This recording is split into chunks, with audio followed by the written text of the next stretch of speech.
Hey guys, welcome to The Strong Young Man.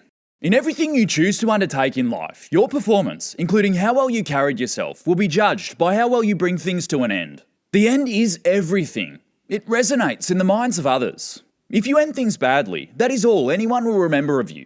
There is such an art to learning how to bring things to a close, and you can master this art as long as you begin everything that you do with a dedicated plan, including a proper exit strategy before you begin. You must plan everything from start to finish, down to the finer details, as much as you can conceptualize. For your exit strategy, knowing when to end and how to end are the two themes that you should have planned out from the very beginning. Part 1. Knowing when to end. With anything in life, you must not go too far. Know when to stop, and don't let anyone push you past the end that you have so carefully planned. Do not let your success go to your head. Arrogance and overconfidence can push you past the mark that you aimed for. Don't let the emotion of any experience push you past what you had originally set out to achieve. Humans are most susceptible to going beyond their intended finish when they experience a period of prolonged success. As Napoleon Bonaparte once said, the greatest danger occurs at the moment of victory. This is understandable. If you are winning, why quit?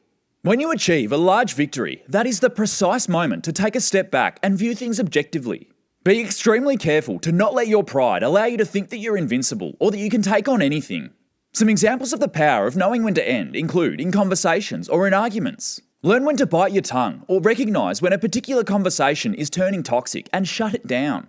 In cross-examination, learn when to finish and always stop on a victory. In warfare or even in small-scale battles amongst colleagues, learn when to surrender. You don't want a battle to cost you time, space or soldiers if you can avoid it. Your participation in a futile engagement could also sully your reputation. In a personal project, have a clear plan of what you want to achieve from the project, execute in textbook fashion, and then exit when the time comes.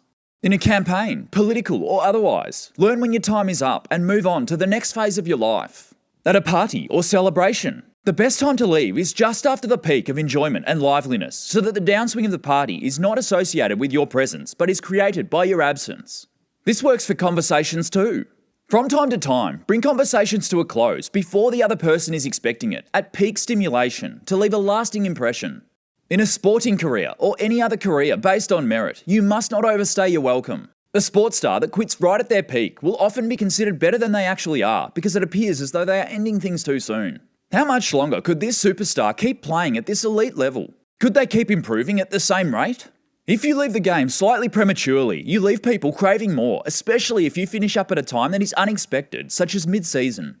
Remember that people will generally associate their entire memory of you either with their first impression or their most recent impression of you. Do not make the mistake of believing that the grass will keep getting greener or that things will keep getting better for you. For every rise, a fall will follow, but if you exit at the right time, you exit at the top, at a moment of your choosing, and you prevent the inevitable downfall. As Harvey Dent once said, you either die a hero or you live long enough to see yourself become the villain. If you cannot end things at the right moment, things may progress to the stage where they completely fall apart for you. It's common for a politician to exit a hero, but sometimes we see them stay around long enough to become the villain. They stay on one term too long and their reputation goes through the meat grinder because they cannot perform to the same level their reputation commands of them. Associates, colleagues, and society itself can recognise the downfall and will tend to lump their emotions from bad circumstances onto your downfall as a scapegoat.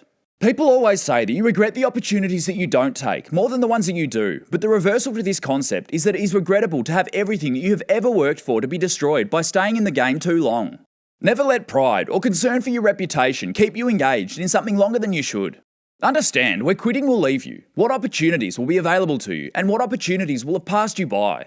Learn to foresee where you will be after any given situation several years in advance, and you'll have a greater control over your destiny. Exiting too early can cause problems for you too. To go too far is as bad as to fall short, Confucius.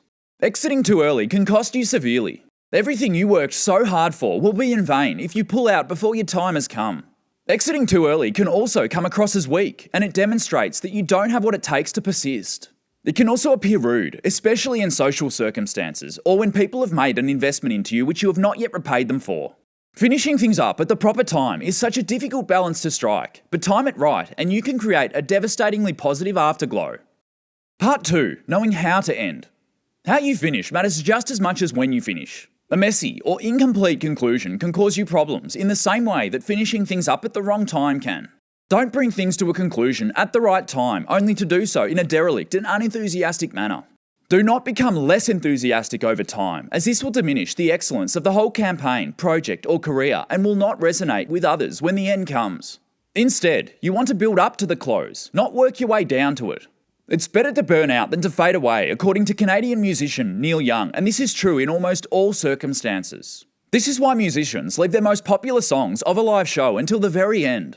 This concept is even observed within individual songs too, known as the crescendo or the final chorus. Your finish should be stronger, faster, and better than the start. Your life is a performance, so make sure you structure it so. Finish everything you do with energy and flair. Leave people with a lasting memory of yourself to linger on in the minds of others after you have gone.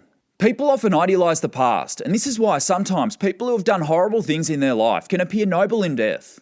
This is the power of planning things all the way to the end and finishing things up at the right time and in the right way. Failing to plan your exit strategy, including when you will finish and how you will finish, could be a subscription to failure. As Benjamin Franklin once said, if you fail to plan, you are planning to fail. Beginning with the end in mind will mean that time slows down for you. You will appear godlike because the start of your plan is consistent with the middle and your end goal. A plan will allow you to remain rational upon experiencing undesirable circumstances.